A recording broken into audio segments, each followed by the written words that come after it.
මේ මැෂින් එකේ ස්ලිප් වදිනවා. මම දැන් හදන්නේ මේ ඇන තුන බුරුල් කරලා මේ ඇන තුනෙන් අපිට පුළුවන් ලූපර් එක ඉදිකටුවත් එක්ක දැන් ඉදිකටුව පහළට එනකොට උඩ ලූපර් එක කොච්චර උඩට ඇවිල්ලාද ඊට පස්සේ අහපු පිටිපස්සට යන්න ගමන පටන් ගන්නද කියන එක වෙනස් කරන්න. ඉතින් මේ ඇන බුරුල් කරලා මේක අතින් කරකවන්න බෑ, තට්ටු කරන්න වෙනවා අපිට කීලින් වගේ. මොකද මේවා සාමාන්‍ය ගිරට තියෙන්නේ. ඇන තුනම බුරුල් කරලා අපිට පුළුවන් අපි අතින් කරකවලා බලනකොට ඉන්ඩිකටුවයි ලූපර් එක්ක තියෙන සම්බන්ධතාවය මොකක්ද කියලා පේනවනේ. එතකොට අපිට තේරුණොත් අපිට ඉන්ඩිකටුව පහළට එනකොට ලූපර් එක පිටිපස්සට උඩට ඇවිල්ලා දැන් උඩ ලූපර් එක ගත්තොත් උඩ ලූපරේ සම්පූර්ණයෙන් උඩට ඇවිල්ලා ආපහු පල්ලෙහාට යන්න පටන් අරගෙන නම් ඉන්ඩිකටුව පල්ලෙහාට යනකොට එතකොට ඉන්ඩිකටුවට උඩ ලූපරේ නූල පැටලෙන්නේ නැහැනේ. ඒක නිසා අපිට ඒක පරක්කු කරොත් ලූපරේ පහළට යන එක පරක්කු කරපුවාම ඉන්ඩිකටුව පල්ලෙහාට ගිහලා ලූපරේ සිදුරින් එළියට අවිල්ලා තියෙන නූල අතරින් ඉන්ඩිකටුව බැහැලානේ නූල පැටලෙන්නේ. එතකොට අපිට පුළුවන් මේ ඇන තුන බුරුල් කරලා මම ඉස්සෙල්ලා බුරුල් පැන තුන බුරුල් කරලා මම තට්ටු කරලා ඒක ඉක්මන් කරගන්න ඕ පිටිපස්සට ගන්න. ඊට පස්සේ මේ එතන පහළ තියනවානේ නැවත 7 බුරුල් කරන්න ඇනයක්. අපිට මේ මං අල්ලන් මේ තියෙන මෙන්න මේ ඇනේ අන්න ඒ ඇනේ බුරුල් කරලා අපිට පුළුවන් බුරුල් කරලා ඒ ඇණයත් එක්ක සම්බන්ධ වෙලා තියෙන චූටි ෂාෆ්ට් එක පීඩින් බෙයාරින් එකට සෙට් වෙලානේ තියෙන්නේ. අපිට එතෙන්ට තට්ටුවක් දාලා පුළුවන් යට ලූපර් එක ඉදිකටුව පහළට ආපුහාම ඉදිකටුවට කොච්චර ලං වෙලාද තියෙන්නේ කොච්චර ඈතින්ද තියෙන්නේ කියන එක තීරණය කරන්න. ඒ කියන්නේ පහළට ඉදිකටුව ආපුහාම ලූපර් එක ඉහළට එන ගමන ආරම්භ කරලා තිබුණත් පරක්කුයි නම් ඉදිකටුව උඩට ගියාම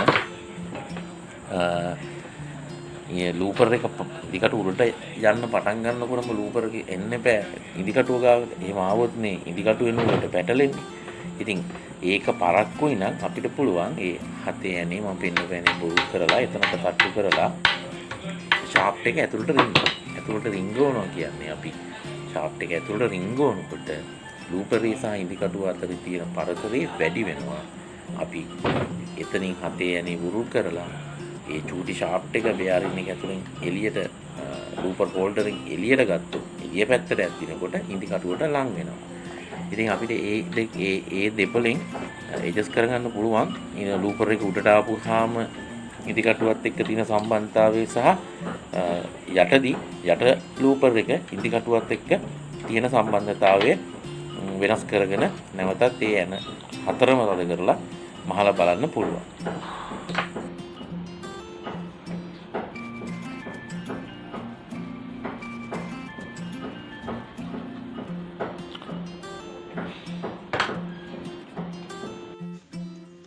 subscribe කරන්න bell icon click කරන්න.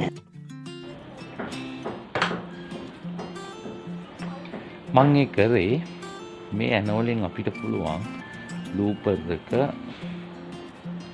ඉදිරියට සහ පසුපසට යන වෙලාව තියෙනවානේ. ඒ වෙලාව ඉක්මන් කිරීම සහ අපිට පුළුවන් ලූපරේ අපි දැන් ඉදිකටුවට ඇවිල්ලා පල්ලෙහාට යනකොට ලූපර් එක හම්බ වෙන වෙලාව ඉස්සර කරන්න හෝ පහු කරන්න පුළුවන්. අපිට මේ යන තුන බුරුල් කරලා ඉස්සරහට අරගෙන පස්සට අරගෙන අපිට අවශ්‍ය තැනට ගන්න පුළුවන්. මේ ඇණෙන් අපිට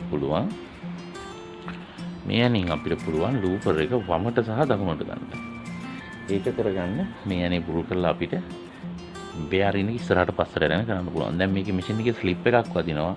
ඒ ස්ලිප් එක වදින නිසා තමයි මම එතනින් ඇඩ්ජස්ට් කරලා ලූපරේ ඉක්මන් කරලා පරක්කු කරලා ඉස්සරහට කරලා පස්සට කරලා බලනවා කොතනද හරියන්නේ කියලා බලලා අවශ්‍ය තැනට තියාගන්නවා. ඒක හරියටම මෙහෙමයි තියෙන්න ඕනි කියලා කියන්න බෑ ඩොමෙස්ටික් ඕලොක් මැෂින් වල. මොකද කාට් මාක් නැහැ, තියන්න ඕන සම්මතයක් නැහැ. අපිට මැෂින් එකෙන් මැෂින් එකට බලලා ඒ වෙලාවේ කරකවල බලලා ඉන්ඩිකටර් සහ ලූපර් හැසිරෙන්නේ මොන විදිහටද කියලා බලලා ඒකට අනුකූලව තමයි අපිට තියාගන්න වෙන්නේ ටයිමින්.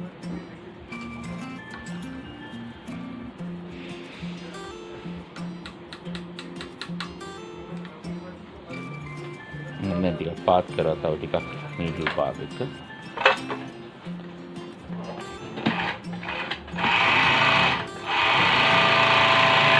දැන් නැවතුණා ස්ලිප් වදින එක. subscribe කරන්න, bell icon click කරන්න, like කරන්න, comment කරන්න, share කරන්න.